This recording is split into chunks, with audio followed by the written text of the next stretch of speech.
Hey everybody, so my name's Jess Hendon and I'm managing editor of Cochrane Common Mental Disorders and delighted to be here presenting this first module along with Shauna Hurley. So hopefully you can see us on Hi, everyone. camera now. I have to say my biggest fear to start with is I've been put in control of the slides for the first half of this webinar, so I'm sorry if things go wrong. And So, I think, sorry, Jess, my biggest fear is that people might struggle with my Australian accent, but I shall try to keep it as my best elocution for all those non-Australians in the audience. I think you've got a lovely accent. Very Cool. kind. So I'm just going to introduce a little bit what we're going to cover in this first webinar. So we've tried to break our webinar and the homework that you'll be doing into three key areas. So we're going to think about our target audiences as the first part. Then we're going to be looking at dissemination channels for reaching and engaging different audiences. And then we're going to have the third part of the webinar looking at involving your target audience. So we had to think about the key things we want you to take away from this session. And the first thing is just to get some real tips about how you can go about identifying your target audiences and really thinking about that a bit more. We want you to get some practical ideas about which dissemination approaches and products and channels are the most effective for reaching these different types of audiences. And we hope we'll be able to give you some different examples that might be a bit inspiring as well. And we also want to start slowly at preparing you as a group to how you go about involving your target audience in producing dissemination products. And so we're just going to be touching on that as well. So the best place to start is our key target audiences. So hopefully some of you are familiar with the 4 key audience groups that Cochrane identifies as our main audiences for Cochrane evidence. And the key to good knowledge dissemination is knowing who your evidence is for. So we've got these 4 different audience groups. So we've got consumers and the public. So that includes those with lived experience, patients, carers. We've got practitioners. So that might be nurses, physios, doctors, policymakers and healthcare managers, and our researchers and research funders. But I am now going to pass over to Shauna, who is much more of an expert in terms of how you reach your audience and identify them. And we're going to think a bit more about that, thinking about your target audiences. Okay, over to you, Shauna. Thanks, Jess. So Jess and I had a lot of meetings and conjecture about what to pack into this 1 hour. And we probably could have done about 10 workshops on this topic, but we have whittled it down to the following. I must apologize that my examples are very Australian centric. They're very English speaking world, and I feel remiss for neglecting, other countries and other groups, but I think they'll serve a purpose in illustrating some of the points we're trying to get across. And I also put some case studies in the resources about other reaching culturally and linguistically diverse audiences. So for anyone interested in that, that's a good place to start. But getting back to the key audiences, so hopefully you're all familiar with the 4 audiences that Cochrane focuses on. I've just added my own audience across the bottom that I always bear in mind, which I think is really important, which is helpful messenger audiences. So these are audiences that help me when I'm thinking about the audiences from Cochrane, like consumers, practitioners, policymakers, and researchers that already have established networks or connections with those audiences that can help us get our evidence out there. So I know media is a bit scary for some people with good reason, but I think there's also reason to really spend some time thinking about how that can help us get to our audiences. So I talk a bit about that in this course as well. So for the individual thinking about KT products and how to get it out there into the world, I'd just say not to feel alone, because this helpful messenger audience group can help you get your evidence out there. So whether it's traditional media, social media, health organizations, or professional societies, I've got a few examples from each of those in the case studies that we're going to talk about shortly. So next slide, please, Jess. Before we do that, I just wanted to share a few quick thoughts about why you need to consider your audience. So for me, the importance of doing this is never clearer than when I'm on a train or a tram on public transport, and I look at how people consume information and they flick through social media feeds and news websites lightning fast. And I think, how can we get information to people? How can we make it interesting and sort of break through all the information that's there at the moment? And rather than think audiences will come to us, we really have to find where they are. So we're going to talk a bit about that in this course as well. So number one, where you can find the audiences you want to reach. Also, why should they care? I know we all know Cochrane evidence is extremely important and valuable and that everyone needs to know about it. But I think we need to put ourselves in our audience shoes and think, well, if you don't know anything about it, why should you care? We're competing for people's information. So we're talking about how we can be playing a part in actually getting that information to people. And also, I think it's important to think about what kind of impact that you want to make on the audiences that you want to reach. So next slide, please, Jess. I think it's important to think about what you're setting out to do with these audiences, not just, I want to get my evidence to nurses, or I want the general public to know that people don't know how to come off antidepressants, but more about the big picture of what you're trying to achieve. So are you trying to raise awareness about new findings or highlight in your approach to a particular issue or illness or intervention? Perhaps you want to change clinical practice or inspire a change of behavior or belief, which isn't a very easy task.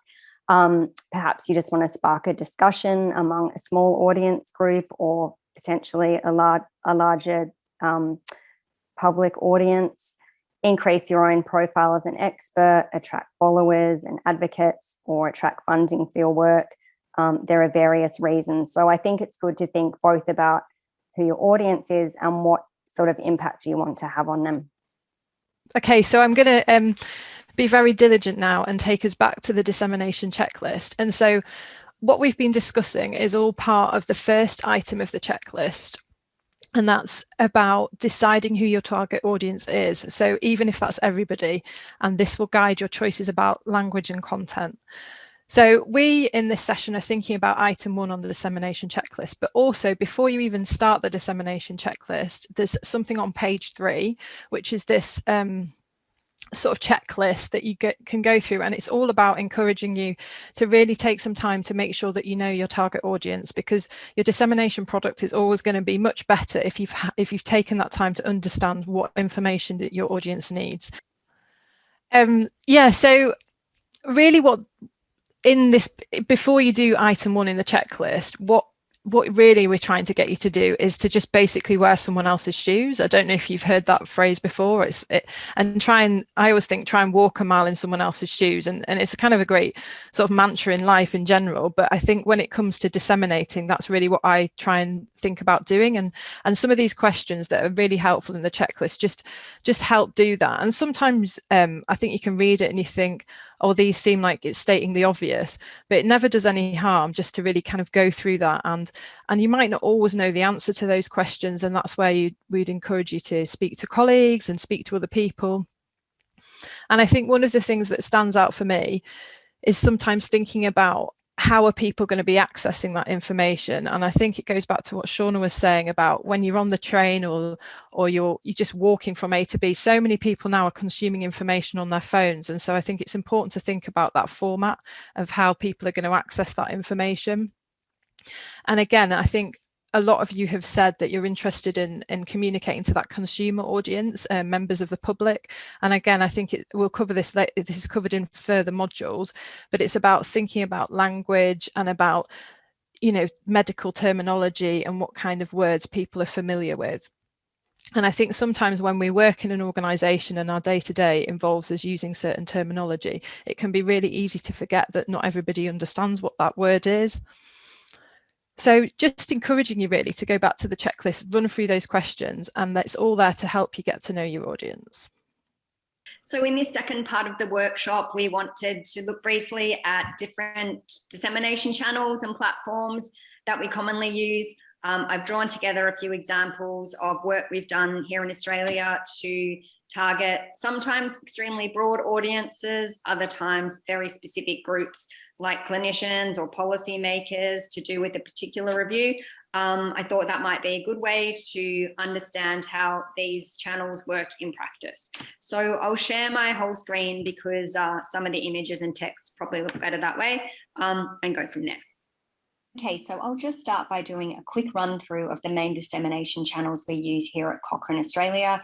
And I know many other people across Cochrane are keen on using these channels too.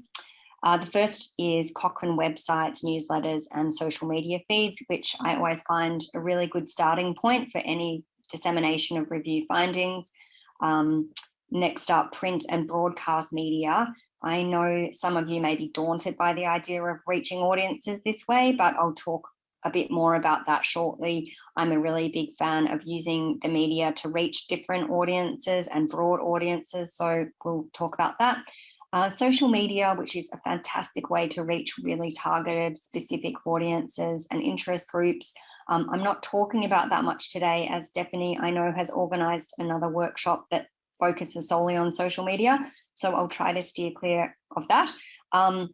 But also YouTube and podcasting, which is increasingly popular, and I can talk a bit about that in the Q&A, as I've produced 3 series of the Recommended Dose podcast for Cochrane Australia, which was a really interesting experiment in reaching very broad audiences with sometimes very complex information. So that was often challenging, and I can talk about that if anyone's interested in that aspect of things. All right, this first example is a review on vitamin D for asthma. So the starting point for me thinking about disseminating these findings was, who are the findings of interest to, and who are they relevant to, and why do people really need to know about it? So some quick research revealed 1 in 10 or 3 million Australians suffer from asthma. And I know it's a big issue for children and their parents in particular. So for any review I work on dissemination-wise, I think about this kind of broader context. What's the conditional issue? How prevalent is it? What do people need to know about it? You're much more likely to get attention and engagement if you put the findings in a relevant local context, I find, in many cases. In this case, with parents and children in mind, I got in contact with Asthma Australia, who are the biggest not-for-profit peak organisation that works with GPs and schools to provide evidence-based information, workshops and advice. So they have over 2 million visitors to their website each month and publish a print magazine that's read by clinicians and policymakers and researchers as well. So after a few quick chats and emails to them, I just found a contact person on their website, gave them a call, sent them some emails, worked with the review authors to develop a content package, which Asthma Australia were really happy to publish online and in print. So this set up a great working relationship with them, and they went on to do the same for the next review on yoga for asthma. So you can see a couple of examples from them, the first 2 images and the Asthma Australia little square there with the balloon. That's their magazine and web content that they put up for us. So this is a great example of partnering with another organisation who already has the networks or connections to audiences that you are keen to target. To reach the broader public for this one, I worked with the authors to pitch the review findings to the Herald Sun, which is a tabloid newspaper here with a huge readership of around 1 million people a day. The Conversation, which is an online news platform, much more highbrow, loved by researchers and policymakers and academics. And finally, the Health Report, which is one of Australia's most popular radio programs and podcasts. So each of these different outlets appeals to and reaches different audiences within the umbrella of the public. So this is another quick example of targeting consumers and the public. Given I promise not to talk too much about social media, I won't say too much about it, but this review was on antidepressants. It came out just a couple of weeks ago, and I had the good fortune to work with Jess on this one. We created an infographic for this one for social media and a very targeted list of people and organisations to share it with. I also sent the infographic and an article to a popular public health blog site called Cochrane. And again, I won't go too much into this side of things because it is social media, but suffice to say, it's a really huge part of reaching this sort of finely targeted interest and professional group audience. In this case, it was mental health, and Jess can talk about that more in the Q&A, no doubt, as she and the Mental Elf on Twitter make a great team. So back to vitamin D again here. We know practitioners are a key audience for clinical findings for many reviews. Here are some quick examples of targeting nurses and GPs through journals and professional society websites. And of course, the Cochrane blog shots are often used to provide a snapshot of the evidence, again, on social media. Policymakers can be a bit more of a tricky or elusive audience to reach, I've found, but I keep a close watch on what's going on in our state and national level governments here at any given time. My background is in public policy and government, so I know there are always many reviews and inquiries and reports being written at any given time in the health sphere. So in this example, a new Cochrane review on elder abuse coincided with a national inquiry into elder abuse. I put a brief one-page summary of the review findings together along with the review and submitted that to the inquiry. We then wrote a newsletter article about it and tweeted that out too. And this meant we were both making a practical contribution to policy debate within government and engaging in a broader public discussion that was going on about elder abuse in the media at that time. Okay, I'm conscious of time here, so I'll just quickly run through researchers and research funders, a few examples here. I like to profile researchers on our website, Cochrane reviewers. I know that researchers like reading about each other and their work. In terms of funders, the example I have here is Julian Elliott's podcast that we did for the recommended dose. So he went on one episode and shortly after that was contacted by a top health official who had heard the episode and wanted his thoughts and input into a policy on health systems. So he was called into the department and shared his views there. So that was a great example of how the podcast was meeting research funder target audience. The last two are just a couple of visual abstracts that we developed in the last year or so to share with research funders and research organisations, a snapshot of findings from Cochrane Review. So I'm always really keen to find short, snappy, visually appealing ways to summarise the evidence and get them to all audience groups, because I think people are really receptive to something quick and snappy and good looking, because there's such a demand for, people's attention. It's hard to get it. This is a good way to do so. Okay, so that's a lot of examples of platforms you can use, but what's the secret to engaging audiences on those platforms and getting your work to people through some of these media channels I've highlighted? I asked Australia's resident award-winning national science reporter to share his tips with us, not just to give you a break from me presenting at this stage, but because he literally writes about science and health for hundreds of thousands of people each day, hugely different audiences reading his work. So here are his top 5 tips for Cochrane contributors. Sort of go all the way through.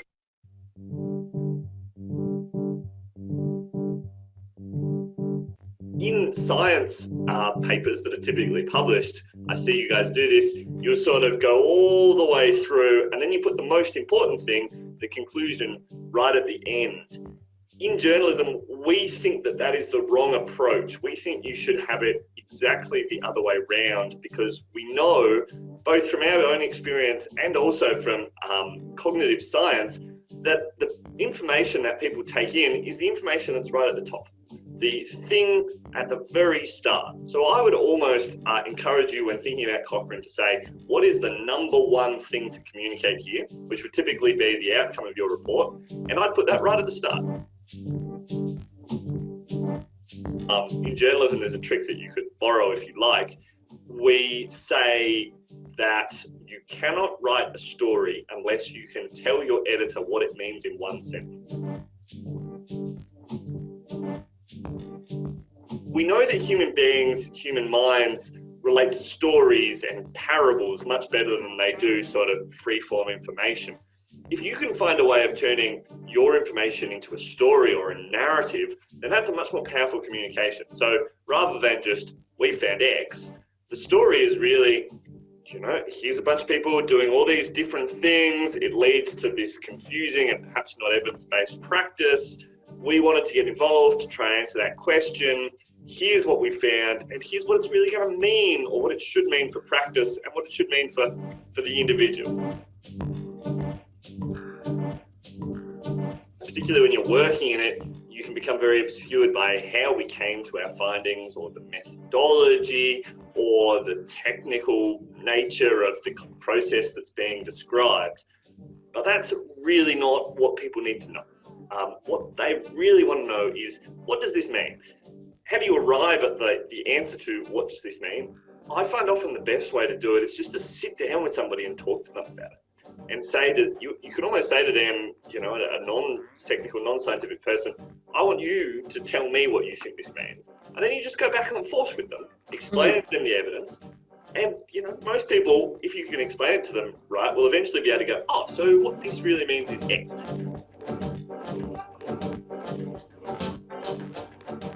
I would encourage scientists to pitch journalists and then work with them to make sure that they help them in any way they can to get the story right. So whether that's saying to them, look, you know, I'm here on the phone all day. If you want to send me a text just to clarify facts, or if you want to send me an email just to get it right, you know, if that you don't hear from them, you know, you could even come back to them later in the day and just say, hey, look, just checking. Do you want to do any fact checking with me? I'm around.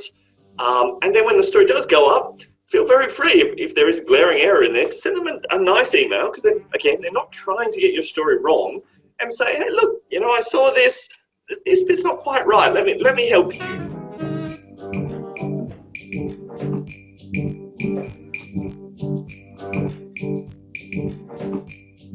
People really are hungry to understand science, are hungry to think it through, if you can explain it to them in simple, jargon-free terms.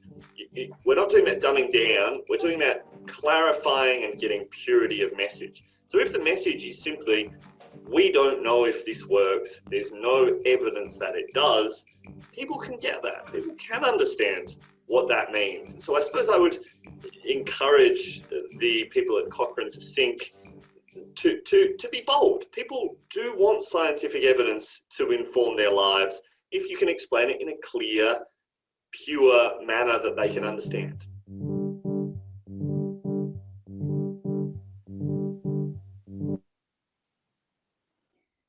So there you go.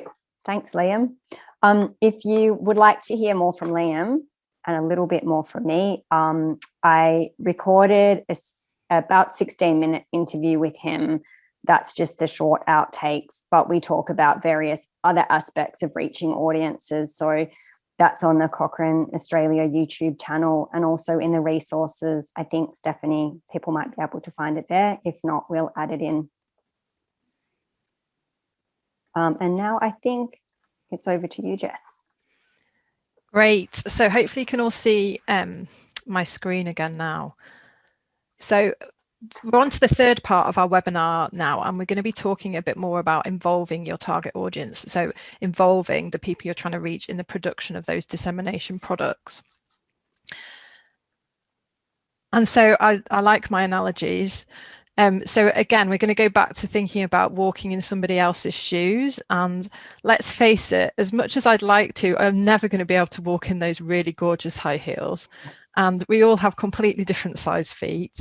And it's human nature to make a lot of assumptions about what we think people want to know and what we think people do and don't know.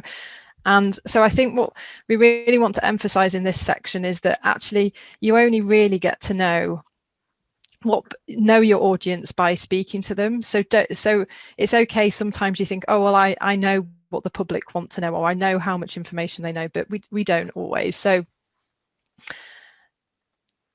it is about making sure that you don't just try and walk in someone else's shoes. You go along and you ask them questions. And this is a really amazing illustration that Karen Morley, who's one of the Cochrane consumers and volunteers that works with our group, Drew. And in this illustration, she's just trying to show like how confused you might feel as a member of the public when you're looking at all of that information and the information that might be held in a Cochrane review. And I think I always go back to this illustration in loads of different presentations now, because I think it just is such a cute illustration, and I love the cat, but more importantly, it's making a really important point, that we've got to try and think about where our audience is coming from. And so this really does fit with the checklist. And actually, item 1 of the checklist really talks about the involvement of your target audience when you're producing that dissemination product. And so the first item on the checklist is, have you involved your target audience or sought their feedback? And actually, when you look at the main guidance, it does show you that what we're really wanting people to do as a minimum is, when creating that content, consider whether it's possible to show somebody that in advance, talk to that member of your audience and say, what do they think about it? And actually, we're talking about co-production of dissemination products really within this item of the checklist. So co-production is a really exciting area, and we're all really passionate about it, but it is actually the topic probably of a whole different webinar series as well. So in this particular webinar, we haven't got enough time to go into loads and loads of detail about how you do co-production really well and talk about different methods of how you might go about producing something in partnership with people with lived experience, for example, and how you build in that cycles of user feedback into the development of your dissemination products. That's not to say that we don't want to talk about that. We'd love to talk about that in the Q&A session. We wanted to say that this is a massive important area, and there's lots of people who've got lots of experience in doing this and are probably more qualified to talk about the principles of co-production than I would say I am. But really, the dissemination checklist is right having this, I think, as number 1, because it is so important to get that input from your audience in what you're producing, because ultimately they know what they want to be looking at. So in the homework, we've set you a bit of a task to try and get you used to doing that, because I think it is actually something that can be quite daunting. And if people are really busy, you're thinking, how am I going to find the time to bring in these extra layers of kind of iterative feedback into the production of dissemination products? But I think it is always worth it. And if you just take baby steps, and maybe if you can just sometimes involve maybe one person or a couple of people and slowly grow that group of people that you're working in partnership with to produce dissemination products, even if that's just sometimes like colleagues or other people that you know in your personal life who might be a practitioner, health practitioner, for example, just asking for their advice initially, then that's better than just going ahead and trying to produce something yourself, because actually we're not very good at wearing other people's shoes, if we're really honest. So what I wanted to do was then to show you a video, and this is a video that's about one of our Cochrane reviews, but this video was produced in partnership between one of our authors and Karen Morley, who's got lived experience. So it's just a really nice example of what you can achieve working in partnership with people, and it was a really enjoyable experience, I think, for both the Cochrane author and our volunteer Karen. So Dario, back over to you to show the video.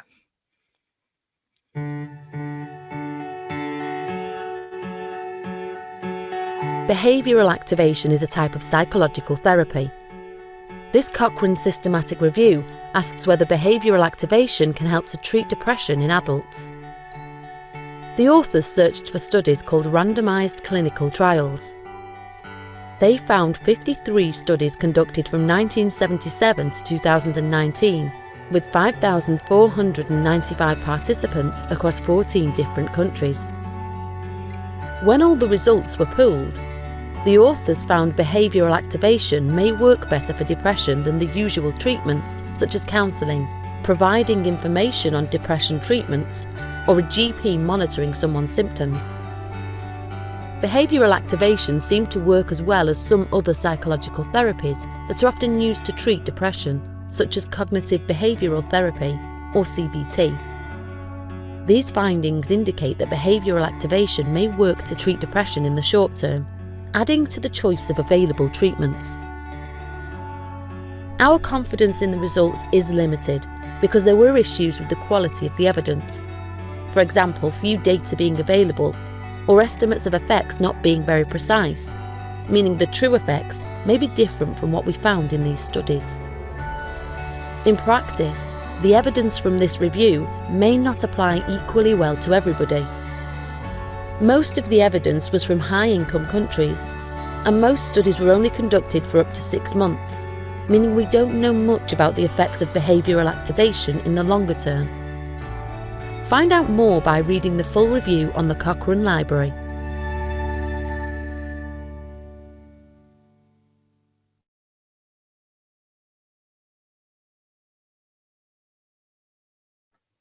Great, so that's just one example, and we've got that on our YouTube channel, and it's available on Cochrane YouTube channel. So if you want to watch it with any kind of subtitles, captions, then you can do that on there as well. So yeah, like so there's lots of fans of that one, Jess, on the chat. It looks like that's very popular.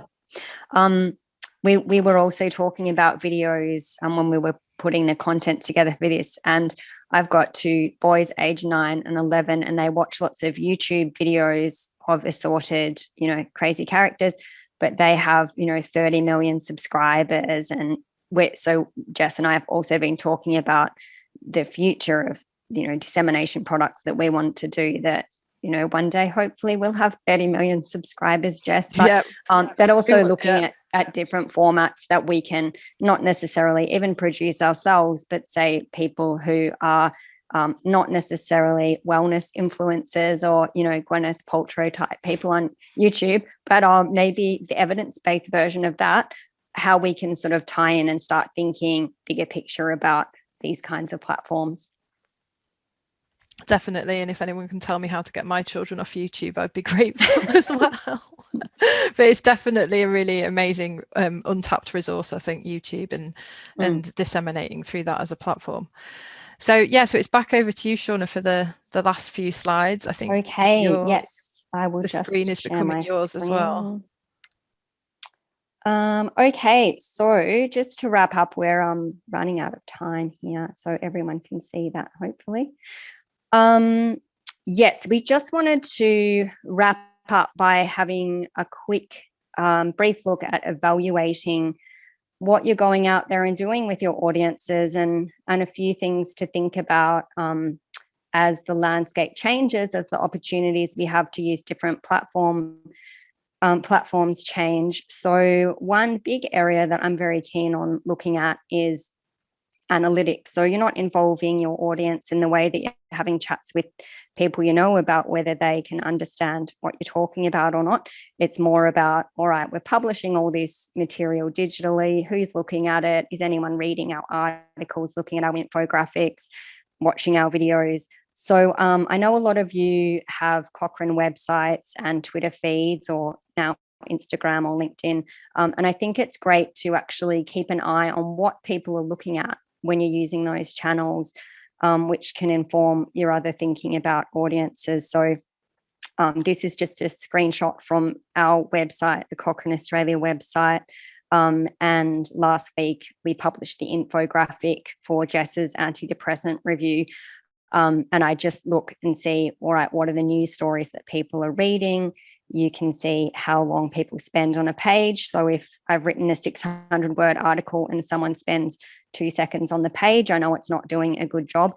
So this is potentially, for, some of you might be looking at this and thinking this isn't relevant to me, but it's more to plant the seeds of what we can do in the future to sort of inform our work, evidence-based dissemination, I call it.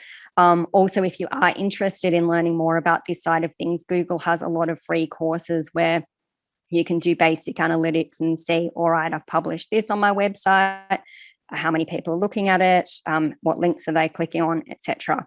So that's a good place to start if that's of interest. For Twitter, you can get free access to analytics which tell you how your tweets are going. Again, this is the infographic Jess and I did last week. I like to do experiments where I'll do a tweet with no infographic and one with an infographic, and I think I'm convinced that people love visuals. So in this one, I could see we had tweet impressions up almost 300%, visits up almost 30% just from doing this infographic. So it's nice to evaluate what you're doing and see whether your audiences are receptive to it. I also do that with our newsletter that we put out quarterly. You can see which links people are interested in. So in this example, I do a media watch section. And just to keep an eye on, I wouldn't have guessed that an article about annual scales and polishes at the dentist would be so popular, but there you go. So I can't neglect the dentist audience there. And that's probably us out of time. And I need to leave some time for Stephanie to take over again and explain what happens next. So I look forward to all your questions and hope that this snapshot has been useful. Thanks, Stephanie.